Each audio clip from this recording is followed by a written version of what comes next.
Okay, good evening. I have to thank Professor Sufiano and his team for giving me this opportunity to talk to you about my experience with vestibular schwannoma. Also, I have to congratulate Vuti for an excellent presentation and on the topic of keeping facial function intact. Now, I'm also going to talk on the same subject, but from a different viewpoint, and the whole change in the paradigm of treatment of vestibular schwannoma is to achieve an excellent facial and, if possible, cochlear nerve preservation. So we are on the same topic, but we are looking at it in a different viewpoint. So I will not go into the detail. We have heard a lot about vestibular schwannomas. At the moment, what is the outcome? And this talk is focused only on the treatment of giant or large vestibular schwannomas. And if you look at the best literature available in the world today, and we're looking at the Hanover group, Professor Sami, and the results for facial nerve for large giant tumors, Hausen-Brackmann 25%. So that's what we are talking about, and that is the,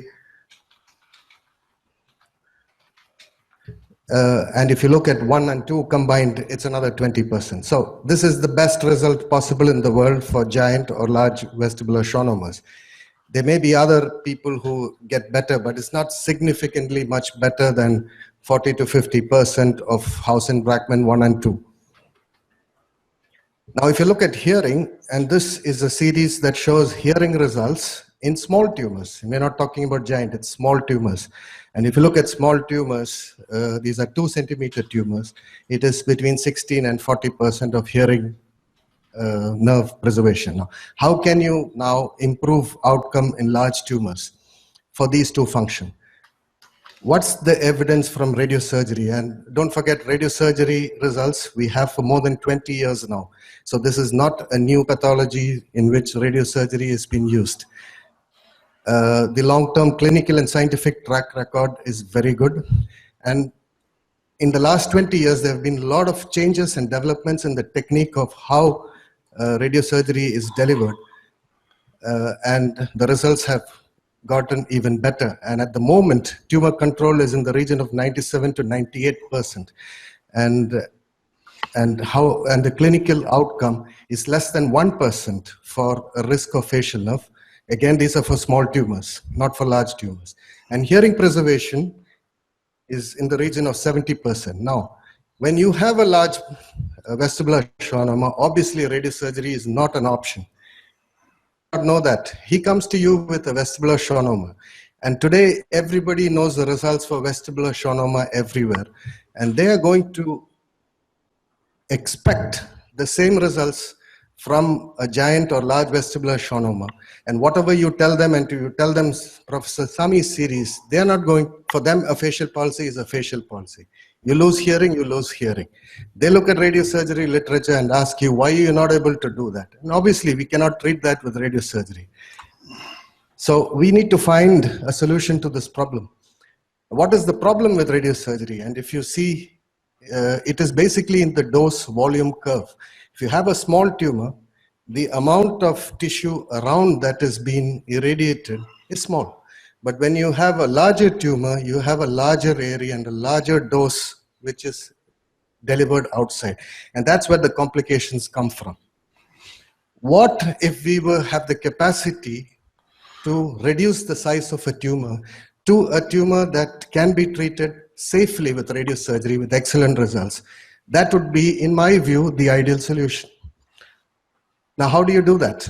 And that's why we developed this paradigm of a combined approach in which we are planning to keep facial and cochlear nerve, and we are planning to not remove the whole tumor. So the whole surgery is aimed at the facial and cochlear nerve, and it's not necessarily aimed at the tumor. You need to bring a large tumor, make it small. And if in the long term, this result gives the same result as for a small tumor radiosurgery, then we have achieved our objective. So the whole idea of surgery is like this, and all of you know that vestibular schwannoma is surrounded by nerves, 4 of them, 2 vestibular nerves, 1 cochlear and 1 facial nerve, and they can be variably distributed as we have seen before. So the idea of this approach is to leave a thin shell of tumor of 1 to 2 millimeters maximum in the shape of the facial nerve and the cochlear nerve. So only on the facial and cochlear. So it is basically an electrophysiologically guided resection in which all the capsule is removed except for the part which is on the facial nerve and the cochlear nerve. And you just leave it there. You wait 3 months or 6 months. With brain pulsations, a large capsule, as you see in the second on the diagram, it becomes smaller. And in about 6 to 9 months, it becomes a small target. And now this is a target in the major centers in the world. The majority of centers is ideal for gamma knife with excellent results. Now, is that possible to achieve it? I'll show you the results that we have had. We have had, look at this large tumor. You have the pre-op scans on the first row. That's the immediate post-op. And then 6 months post-op, you've converted that giant tumor into a small tumor, which is capable of being treated with radiosurgery. And there you can see 1 year later that you have necrosis starting within, and slowly it completely disappears or remains static and does not grow. That's all you want. This patient has grade 1 Hausen-Brackmann after surgery. And again, a similar patient, you see on the first one, a giant tumor. This is at the time of gamma knife. This is 3 years post gamma knife. You can see that the tumor is shrinking, Hausen-Brackmann grade 1. What do you do when you want to keep the cochlear? And now this we offer only to patients who have useful hearing. That means Gardner-Robertson 1 to 3. And the other patients who do not have that, we do not bother about the cochlear. So this is a patient, you can see the audiogram in the middle, large tumor. Immediately after surgery, you can see that shell of tumor on the facial and cochlear, 1 millimeter thick. And that's your result at 3 months. And it's perfect for radiosurgery at that point. And you have a patient who's got an audiogram that has remained normal 3 years post gamma knife. So Hausen-Brackmann 1, Gardner-Robertson 1 after surgery. Now the operative nuances, I was lucky that I was trained in the era in which we used to do total excisions, and I've done that for 15 years. And then when the expectations of patients changed, I had to change my technique. So knowing how to remove a tumor completely greatly enhanced my ability to leave a 1 millimeter nerve on 1 millimeter tumor on the nerve. And that's exactly what you see there. Immediate post-op, you see a 1 millimeter shell of tumor in the shape of the facial and cochlear nerve. Another tumor, you can see exactly the same thing, 1 millimeter thickness. And basically you leave a shell and you keep removing tumor till there is only capsule 1 millimeter thick on the nerve.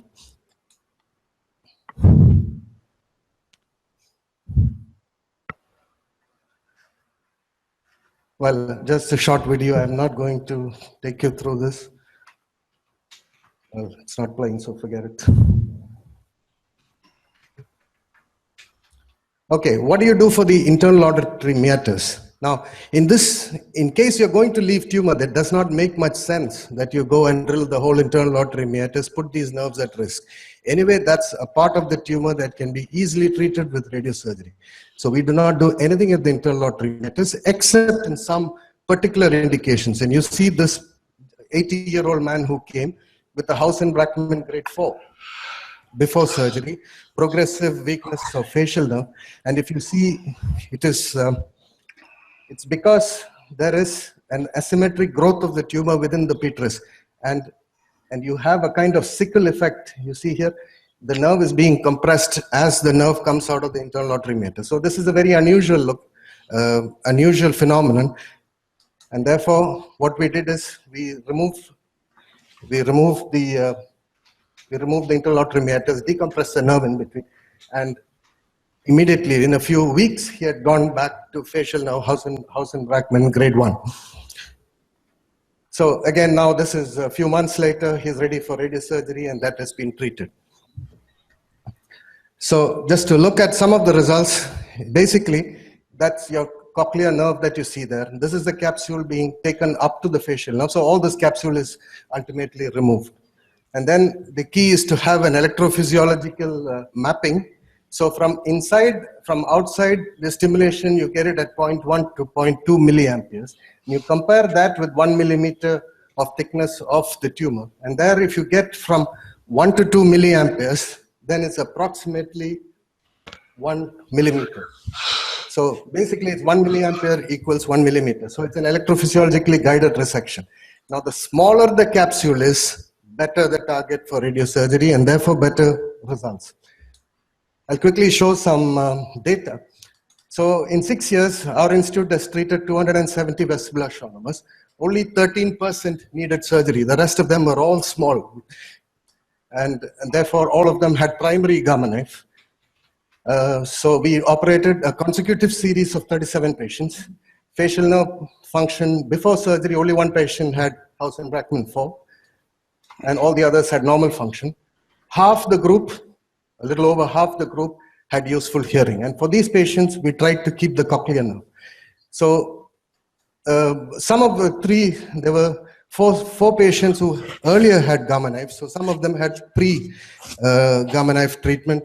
It was given in other centers, and so we could not influence that decision. What is the facial nerve function?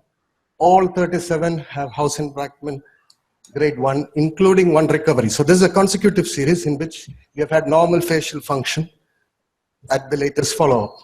And cochlear nerve function for the patients with pre-op hearing, it's in the region of 80 to 90%. So we are looking at normal hearing in about 80% of patients who had that hearing before surgery. So look at the volumes. We are looking at very large tumors, maximum diameter. Most of them were above 3 centimeters, some of them giant. And how much of the tumor are you actually removing? And if you look at the group in which facial nerve alone was preserved, so you have about 75% removal. And in the other group, it's about slightly less because you're leaving more capsule on another nerve. And the results of gamma knife, the mean duration, approximately 6 months between the two treatments, and the mean follow-up, now we have close to 2 years. Now, this is the major problem with the study. We need a lot longer follow-up to say that what we're saying can be believed. We have had no new cranial nerve deficit. One patient needed a shunt. We've had 3 failures in this group, and all three patients were young. And all of them were in the early part. So basically, the technique of leaving a thin capsule evolved with time. And all 3 of them, we ended up offering the same approach. We did the combined approach again. We did not completely remove it. We left tumor again on that, and again treated with gamma knife. So a second gamma knife, a second combined approach after surgery. Now, this is not a new technique. There have been groups that are looking at it. So basically, there are 2 philosophies. One philosophy is that you try to remove the whole thing, and if it gets a little adherent, you leave it. That's one way of looking at it. The results are not all that great in this approach. The other approach is reported from Osaka, Professor Ibai. He looked at the literature. He was one of the pioneers of this technique. And if you look at it, the results are very good. So if you plan to remove subtotally, your results are likely to be very good. So in conclusion, I'd like to say that this approach has excellent functional outcome. We have had no facial palsy. All of them are Hausen-Brackmann grade 1. Very high level of hearing preservation for the people who had hearing before surgery. So this represents a shift of focus. In the microsurgery, it's not as easy as it sounds. It's not easy to leave 1 millimeter thickness all over the nerve. And also in gamma knife, you have to also changing your plan. It's not like treating a small tumor to start with. So there is a learning curve for the gamma knife surgeon and also the microsurgeon. But it helps you meet the expectations that patients have when they come to us today, because the functional results are as good as radiosurgery. Thank you very much.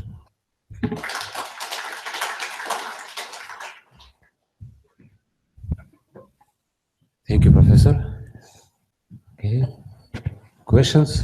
Вопросы? Maybe yes. Yeah.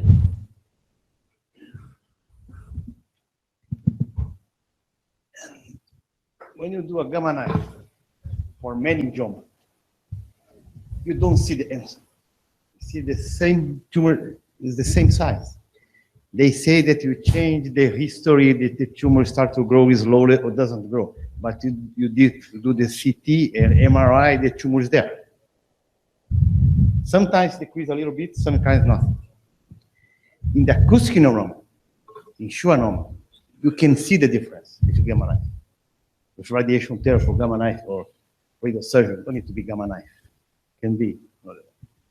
You see the difference. But the results, the final result, I don't know if it's so good that we imagine.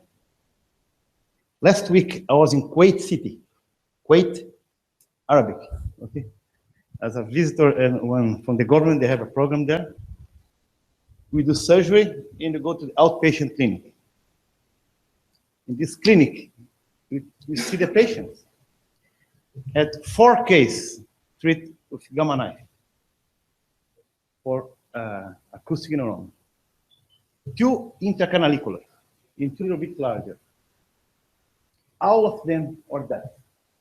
All of them are? Deaf, completely deaf. Lose the hearing. I'm not talking about the surgery save the hearing. I'm talking about the gamma knife always is not always save the hearing. It's not the best treatment for everything. You do gamma knife, you save everything. The second thing, the safest point to remove the vestibular schwannoma is inside the canal. You know why? The tumor is protecting the nerves. The facial nerve and the cochlear nerve are anterior to the tumor. When you open the canal, you're not making any trouble with it. Now, there is a patient, they changed for patient with neurofibromatosis. That's very, only hearing. Okay? The surgery that the people are doing now, you just open the canal and leave the tumor, the nerve can breathe. Give some space for the nerve. See, I think this is a good technique to remove partially, if you can do, a central radiation or just control. But it's not the answer, only the answer. I'm very worried. In the last American meeting, there was the Lexcel company, the gamma knife. They show the advertise a big poster. The small meningioma of the posterior fossa, fixed in the tentorium. Very small attachment. Was open the retrocig, take CSF leak, the cerebellum go down, you coagulate there, the tumor come out. It's great for radiosurgery. Radiosurgery is good for some disease, but not to everybody. You cannot say that the gamma knife will treat everything, it will be safe forever. And the other thing is very rare, but radiation gives tumor. The last president of the Central Bank of Brazil, he had a small acoustic neuroma. He went to New York. He treated his small tumor with gamma knife. He dies 4 years later with GBM in the temporal area. Very rare, extremely rare. What's happened? Well, I'd like to respond to your comments. It's a different philosophy of treatment. And I view radiosurgery just like the bipolar. It is one of the techniques in neurosurgery. I did not say that it was the miracle treatment for everything. So I think radiosurgery should be used with microsurgery for the diseases in which to help our patients. And this should be based on literature, based on evidence. Now, there was a recent study from UK published in which they have a registry for tumors. Every tumor diagnosed in the United Kingdom is under a registry. And they compared the results of gamma knife treatment, and they found that the incidence of producing a second tumor is not more than the normal population. So your chap who had a glioblastoma, another guy on the road also develops a glioblastoma. We treat hundreds of glioblastoma every day. It does not mean all of them had radiosurgery before. So at least the registry showed that the incidence of having a second tumor is not more than the normal population. We can only go by what is in literature, and we cannot look at anecdotal cases and decide how we treat our patients. I mean, that's my view, but it's a different philosophy, and I'd love to discuss with you later. Okay. Вопросы? Okay, thank you, Professor. Okay.